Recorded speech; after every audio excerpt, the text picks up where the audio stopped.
Dear students, ఈరోజు మనం చర్చిస్తున్నటువంటి అంశం ఏంటంటే విజయనగర సామ్రాజ్యం. ఈ విజయనగర సామ్రాజ్యానికి సంబంధించినటువంటి ఇంపార్టెంట్ బిట్లని మనం ఎక్స్ప్లెయిన్ చేసేటప్పుడు ఈ సామ్రాజ్యం గొప్పతనం గురించి మనం కొన్ని విషయాలు తెలుసుకుందాం. ఆ తర్వాత ఇంపార్టెంట్ బిట్ల గురించి అధ్యయనం చేద్దాం. ఇంకో ముఖ్యమైన విషయం ఏంటంటే ఆంధ్రప్రదేశ్లో జరగబోయేటటువంటి గ్రూప్ 2 ఎగ్జామ్ కానీ, అదేవిధంగా తెలంగాణ రాష్ట్రంలో గ్రూప్ 1కి గ్రూప్ 2కి సంబంధించినటువంటి జనరల్ స్టడీస్ పేపర్లో విజయనగర సామ్రాజ్యం గురించి ఎక్కువ ప్రశ్నలు అడగటానికి అవకాశం ఉంటుంది.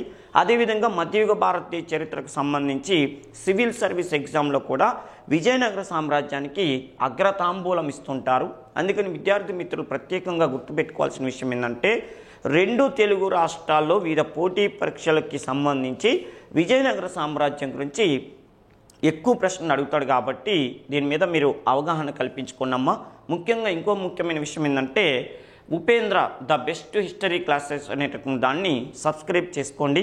నేను మీకు ఇస్తున్నటువంటి సమాచారాన్ని మీరు ఉపయోగించుకోవటానికి వీలవుతుంది. ఓకేనమ్మా.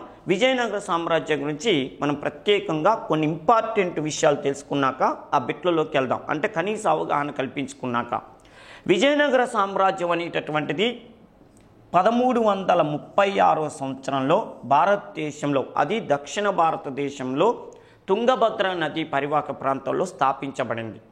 ఈ విజయనగర సామ్రాజ్యానికి సంబంధించి ఇంపార్టెంట్ విషయం అంటే రేపు ఇక్కడ ఎగ్జామ్లో కానీ ఏదైనా ఇంటర్వ్యూలో కానీ ఎక్కడైనా కూడా విజయనగర సామ్రాజ్యం యొక్క ప్రధాన లక్ష్యం ఏందని ఎవరైనా అడిగితే మీరు టక్కున చెప్పాల్సిన విషయం ఏంటంటే హైందవ మత పరిరక్షణ.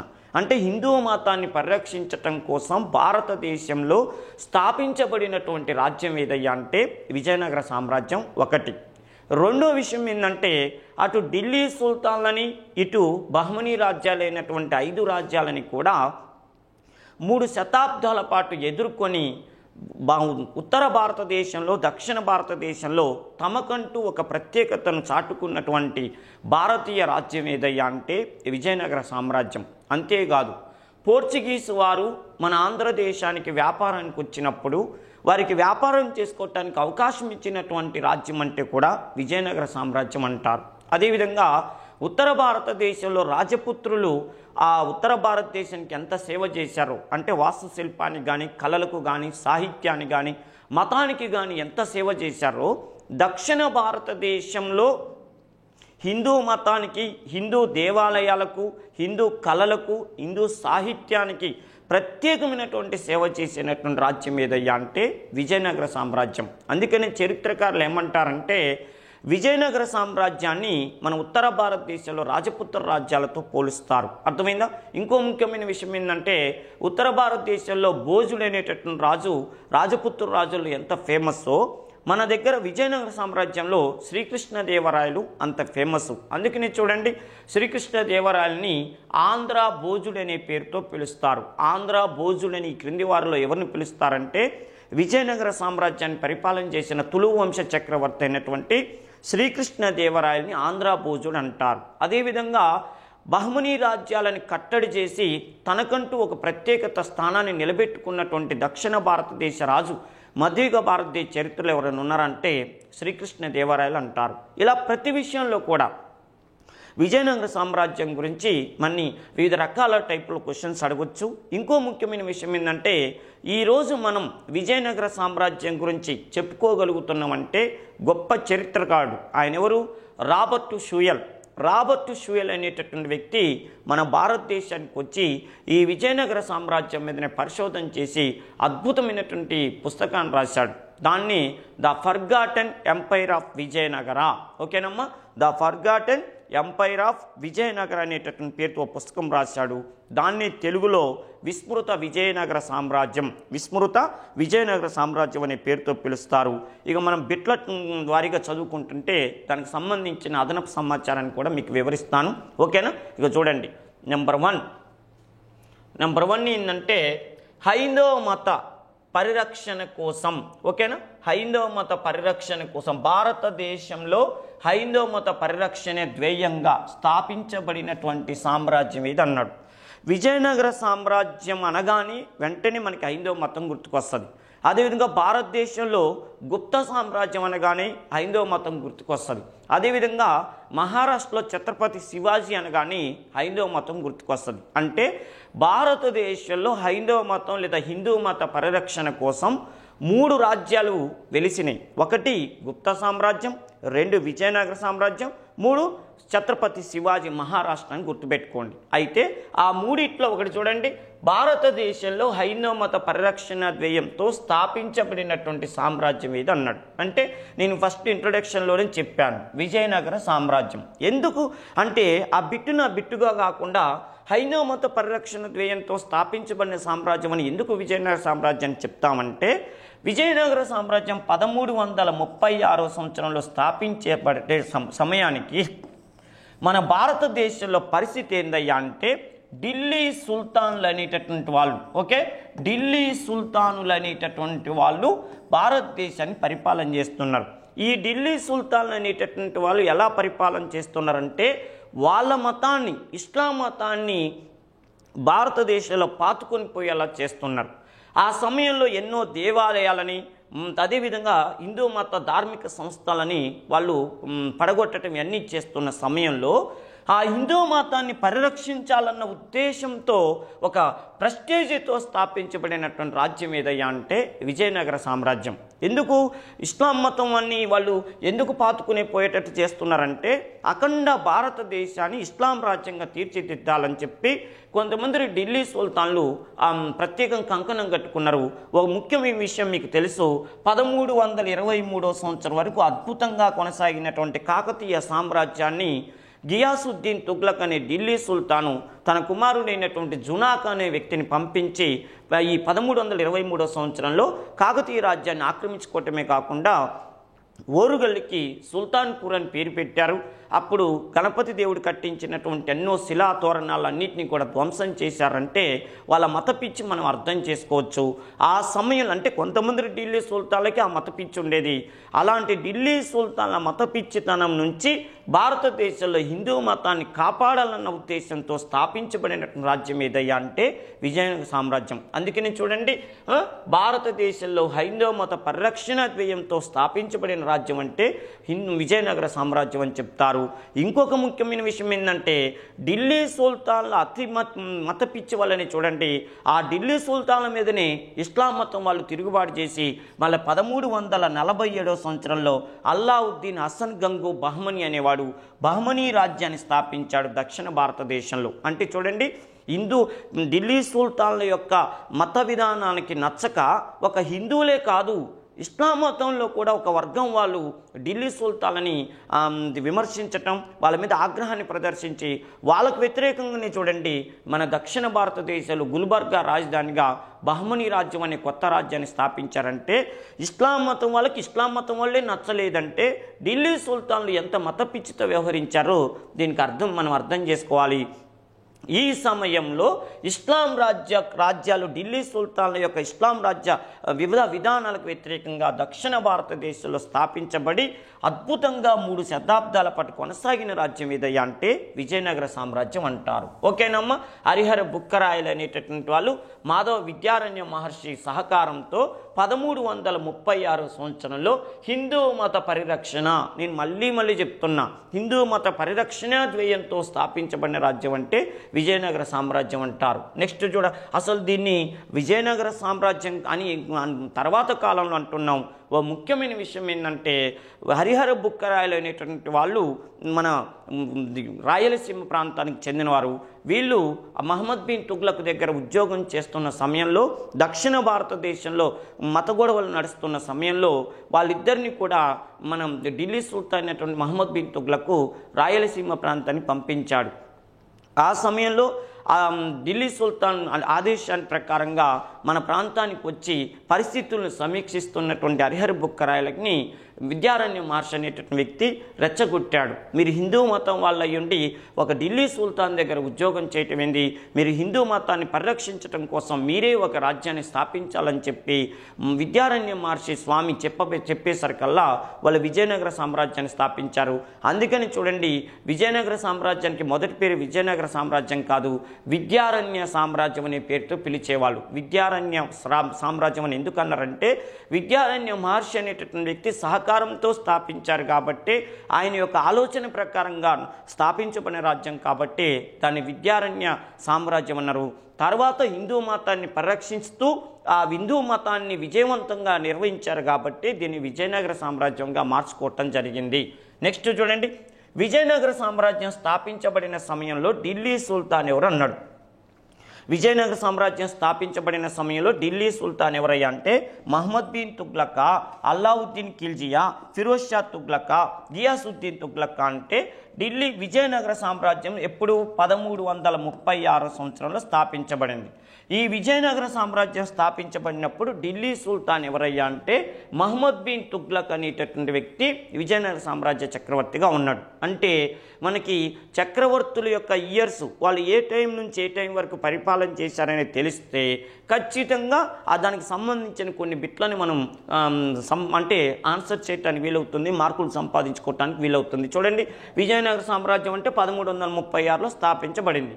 విజయనగర సామ్రాజ్యం స్థాపించబడినప్పుడు మహమ్మద్ బిన్ తుగ్లక్ చక్రవర్తిని ఎలా చెప్పుకోగలుగుతున్నామంటే ఆయన ఎప్పుడు 1325లో చక్రవర్తి అయ్యాడు, 1351 వరకు ఉన్నాడు. ఓకేనమ్మా, 1325 నుంచి 1351 వరకు ఉన్నాడు. అందుకని చూడండి, మధ్యలో 1336లో విజయనగర సామ్రాజ్యం స్థాపించబడింది. ఇలా అందరూ రాజుల యొక్క పరిపాలన సంవత్సరాలని మనం గుర్తుపెట్టుకోలేకపోయినా చరిత్రలో ప్రసిద్ధి చెందిన రాజవంశాల గురించి, చరిత్రలో ప్రసిద్ధి చెందినటువంటి ఆ చక్రవర్తుల గురించి మనం తెలుసుకోవాలి. ఎందుకంటే ఇలాంటి వాళ్ళ గురించి ఇయర్స్తో సహా అడుగుతాడు. ఓకేనామా, విజయనగర సామ్రాజ్యం ఏ సంవత్సరంలో స్థాపించబడింది అంటాడు. తర్వాత అప్పుడు చక్రవర్తి ఎవరన్నప్పుడు వాళ్ళకు సంబంధించినటువంటి మెయిన్ చక్రవర్తుల ఇయర్స్ అన్నా మనం గుర్తుపెట్టుకోవాల్సిన అవసరం ఉంది. అలా గుర్తుపెట్టుకుంటే ఎక్కువ మార్కులు సంపాదించుకోవచ్చు. ఓకేనా, చూడండి, మహమ్మద్ బిన్ తుగ్లక్ వాళ్ళ నాన్న గియాసుద్దీన్ తుగ్లక్ అనేటటువంటి వాడిని తర్వాత 1325లో చక్రవర్తి అయ్యాడు. అంటే తుగ్లక్ డైనాసిటీలో రెండో రూలర్. మొదటి రూలర్ ఎవరు? వీళ్ళ నాన్న గియాసుద్దీన్ తుగ్లక్. మనం ఇందాక ఒక మాట చెప్పినాం, 1323 సంవత్సరంలో కాకతీయ సామ్రాజ్యాన్ని గియాసుద్దీన్ తుగ్లక్ అనేటటువంటి వాడు వాళ్ళ కొడుకైనటువంటి మహమ్మద్ జునా ఖాన్ అనే వ్యక్తిని పంపించారన్నారు. ఓకేనా, గియాసుద్దీన్ తుగ్లక్ జునా ఖాన్ అనే వ్యక్తిని పంపించారన్నాం.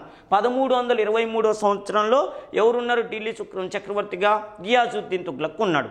అంటే ఈయన తుగ్లక్ వంశాన్ని స్థాపించాడు. ఈయన 1320వ సంవత్సరంలో తుగ్లక్ వంశాన్ని ఢిల్లీలో స్థాపించి 1320 నుంచి 1325 సంవత్సరం వరకు పరిపాలన చేశాడు. 1325 ఆ మధ్యకాలంలోనే 1323లో తన కుమారుడైన జునా ఖాన్ని కాకతీయ రాజ్యాన్ని ఆక్రమించుకొని రమ్మని పంపిస్తేనే జునా ఖాన్ వచ్చి మన రెండవ ప్రతాపరుద్రుడనే కాకతీయ చక్రవర్తిని ఓడించి ఓరుగలను ఆక్రమించి సుల్తాన్పూర్ అని పేరు పెట్టాడు. ఇదంతా వాళ్ళ నాన్న కాలంలో జరిగింది.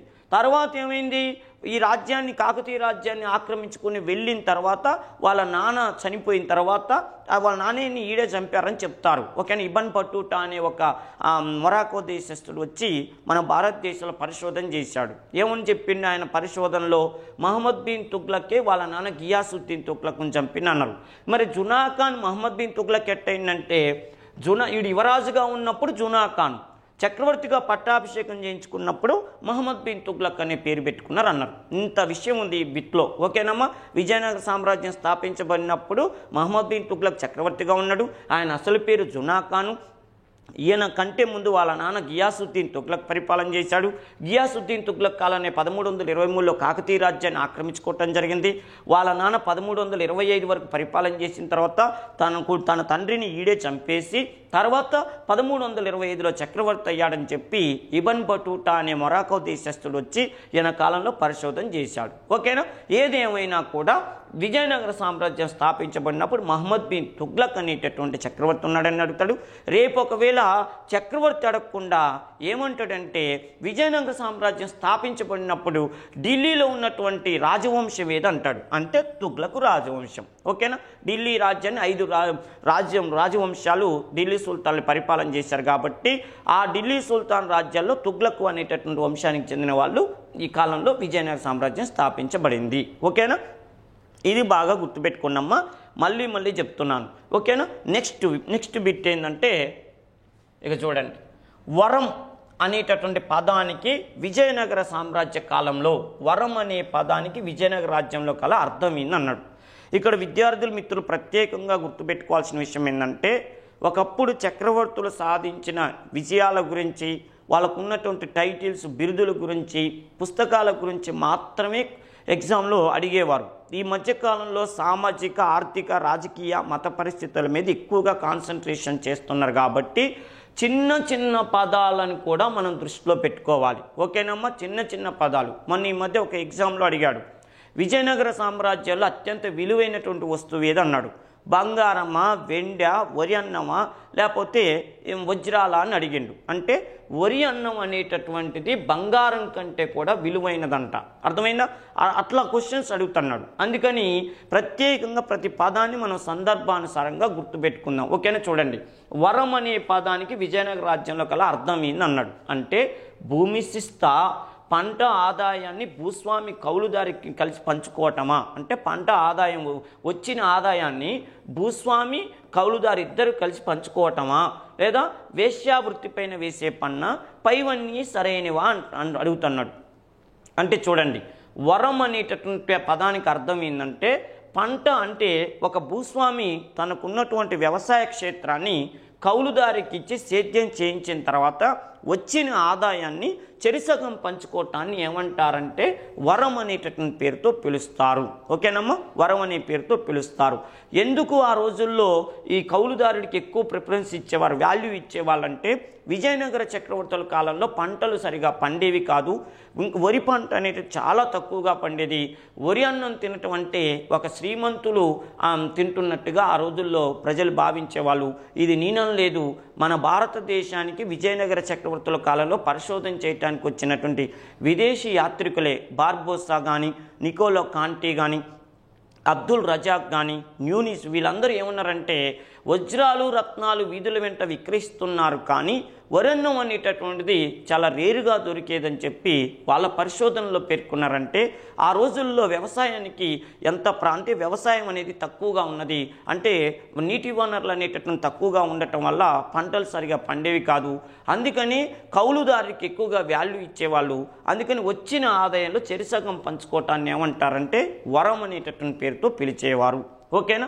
నెక్స్ట్ విషయం ఏంటంటే ఇంకా చూడండి, పుస్తకాలు జతపరచండి అన్నాడు. ఓకేనా. జతపరచండి అన్నాడు. నంది తిమ్మన, రామరాజ భూషణుడు, పింగళి సూరన, అల్లసాని పెద్దన. ఓకేనమ్మా.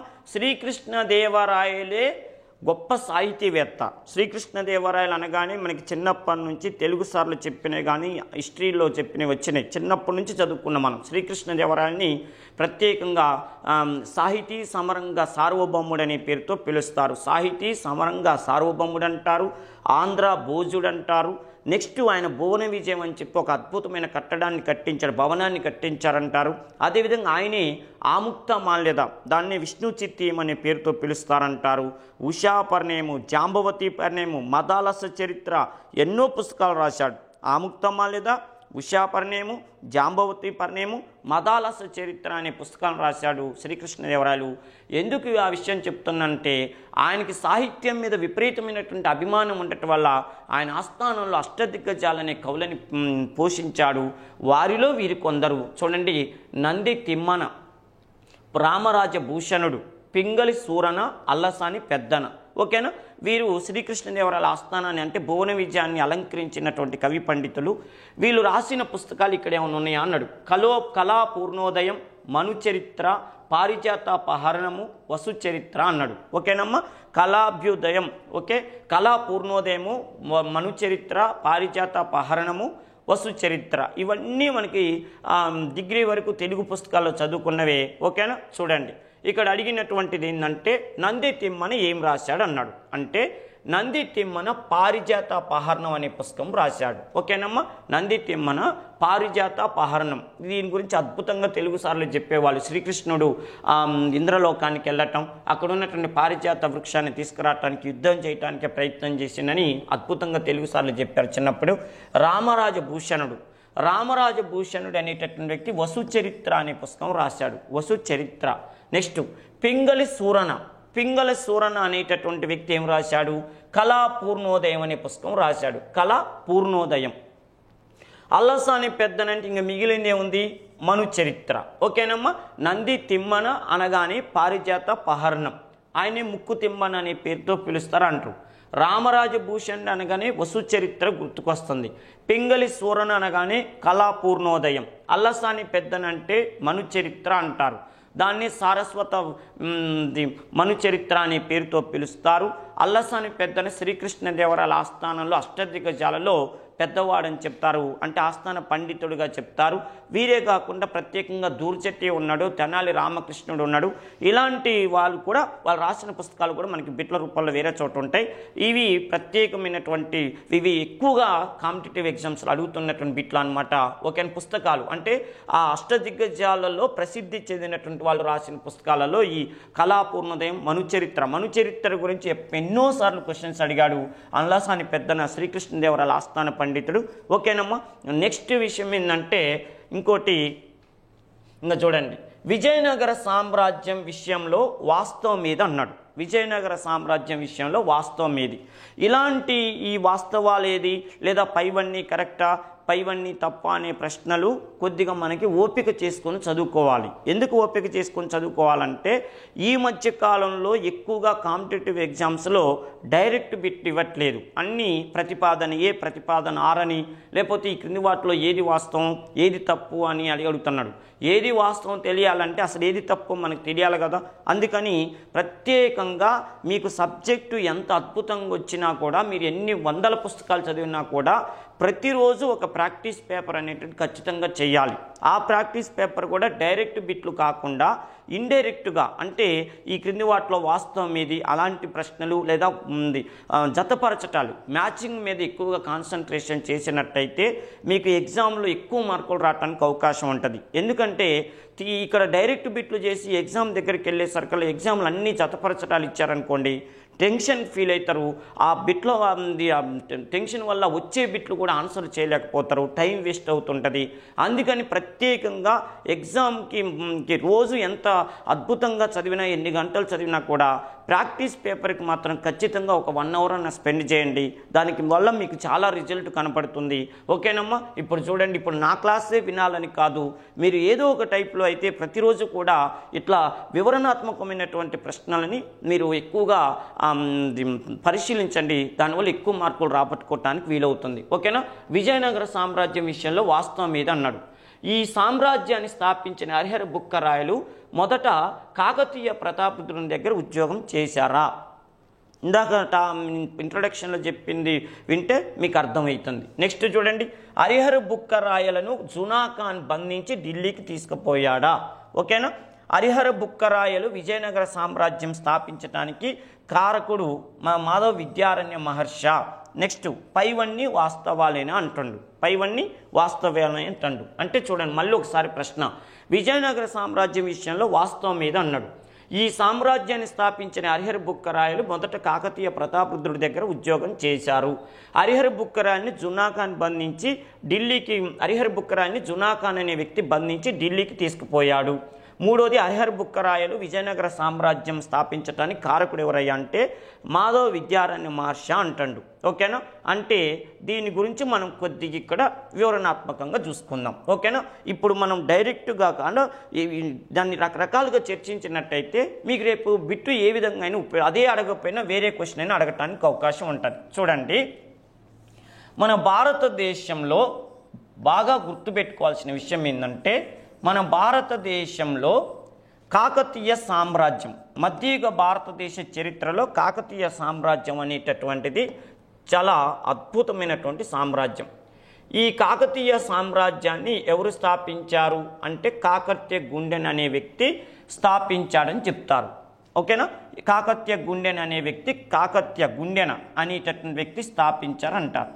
ఈ కాకతీయ గుండెన్ అనేవాడు స్థాపించిన తర్వాత అంటే 1000 సంవత్సరాలు అనుకోండి, 955 ఆ టైం నుంచి ఆయన 1000 సంవత్సరాల మధ్యకాలంలో స్థాపించాడు అంటారు. నుంచి 1323 సంవత్సరం వరకు కాకతీయ సామ్రాజ్యం మన ఆంధ్రదేశంలో దుమ్ము లేపింది.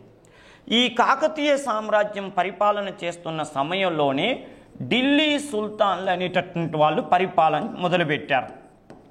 ఢిల్లీ సుల్తాన్లు 1206 సంవత్సరంలో బానిస వంశం, దాన్ని స్లేవ్ డైనాసిటీ అంటారు, వీళ్ళు స్థాపన స్టార్ట్ చేశారు. స్టార్ట్ చేసిన తర్వాత 1296 వరకు కూడా వీళ్ళు యుద్ధాలకు రాలేదు. 1296 వరకు కూడా ఢిల్లీ సుల్తాన్లు కేవలం నార్త్ ఇండియా వరకే పరిమితం అనుకున్నారు. వాళ్ళకి మాకు సౌత్ ఇండియా ఎందుకులే అనుకున్నారు. 1296 సంవత్సరంలో అల్లావుద్దీన్ ఖిల్జీ అనేవాడు వచ్చి ఇక దక్షిణ భారతదేశ రాజ్యాలని ఓడించాలి, వాళ్ళ రాజ్యాలను ఆక్రమించుకొని సామంతుల్ని చేయాలనుకున్నాడు. ఆ ఉద్దేశంతోనే 1303 సంవత్సరం నుంచి స్టార్ట్ చేసి 1309 సంవత్సరం కల్లా కాకతీయ రాజ్యాన్ని ఆక్రమించుకున్నాడు. మాలిక్ కాఫర్ అని ఒక సేనాపతిని పంపించి ఆక్రమించుకున్నాడు. ఇక అప్పటి నుంచి ఢిల్లీ సుల్తాన్లు అనేవాళ్ళు మన సౌత్ ఇండియాలో, అది మన ఆంధ్రదేశంలో కాకతీయ సామ్రాజ్యం పైన దాడి చేసి వాళ్ళని సామంతులు చేసుకొని ప్రతి సంవత్సరం కప్పం వసూలు చేసుకొని పోవటం అనేది రెగ్యులర్గా జరుగుతుంది.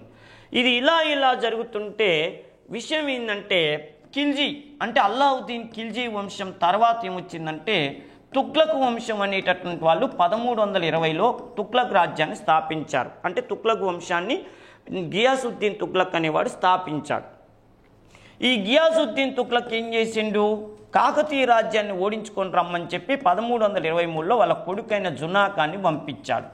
పంపిస్తే జునాఖాన్ వచ్చి ఏం చేసిండంటే కాకతీయ రాజైన ఓరుగల్లును ఆక్రమించుకొని ఆ సమయంలో 2వ ప్రతాపరుద్రుణ్ణి, హరిహర బుక్కరాయల్ని, ఓకేనా, హరిహర బుక్కరాయల్ని, తర్వాత ఇంకెవరంటే ప్రోలయ నాయకుడు, కాపయ్య నాయకుడు, ప్రోలయ నాయకుడు, కాపయ్య నాయకుడు, వీళ్ళందరినీ కూడా బంధించుకొని తీసుకెళ్తుండు ఢిల్లీకి. అంటే జునాఖాన్ అనే వ్యక్తి 1323 సంవత్సరంలో కాకతీయ రాజ్యాన్ని ఆక్రమించుకొని ఆ కాకతీయ రాజ్యానికి చివరి పరిపాలకుడైన 2వ ప్రతాపరుద్రుణ్ణి, ఆయన దగ్గర ఉద్యోగం చేస్తున్న హరిహర బుక్కరాయల్ని, ప్రోలయ నాయకుడు, కాపయ్య నాయకుడు అని చెప్పి 2 అన్నదమ్ముల్ని కూడా బంధించుకొని తీసుకుపోతుంటే నర్మదా నదీ తీరంలో 2వ ప్రతాపరుద్రుడు ఆత్మహత్య చేసుకున్నాడు.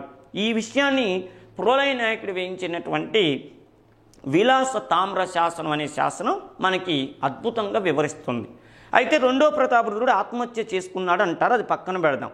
ఈ సమయంలో ప్రోలయ నాయకుడు, కాపయ్య నాయకుడు కూడా ఏం చేశారంటే చిన్నగా తప్పించుకొని వెనక్కి వచ్చేశారు.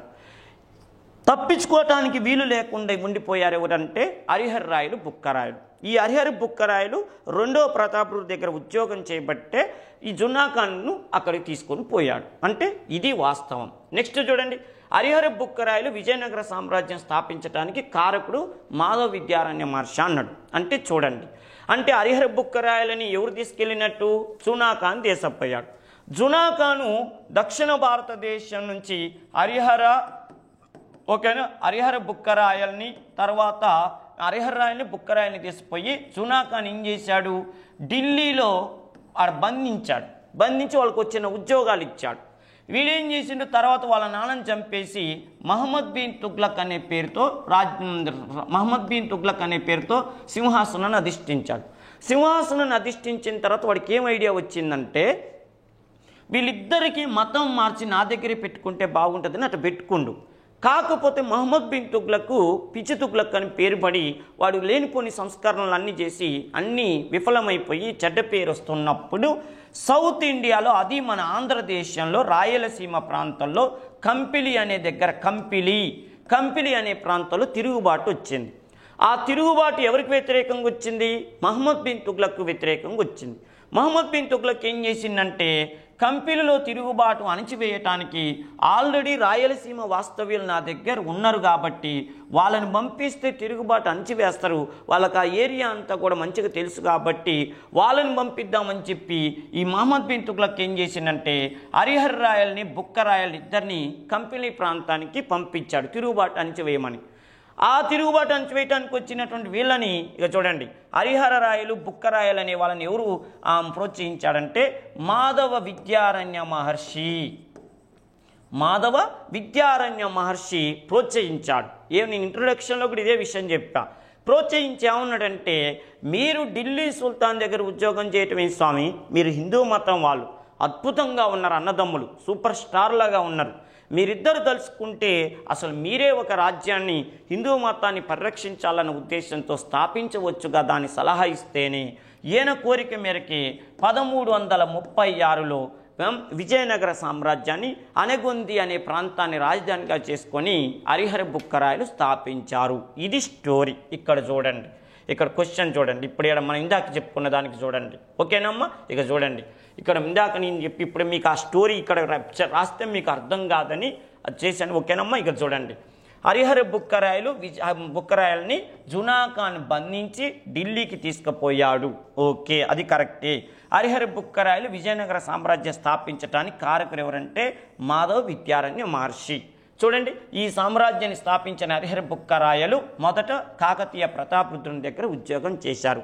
అంటే చూడండి, పైవన్నీ వాస్తవాలే. ఈ విషయం నేను చెప్పలే, నేనెవరినండి చెప్పటానికి? ఇంత స్టోరీని అద్భుతంగా వివరించిన పుస్తకం ఉంది. ఆ పుస్తకమే the forgotten empire of Vijayanagara. The forgotten empire of Vijayanagara. ఆ పుస్తకాన్ని ఎవరు రాశారు? రాబర్ట్ షూయల్ అనే వ్యక్తి రాశాడు. ఓకేనా?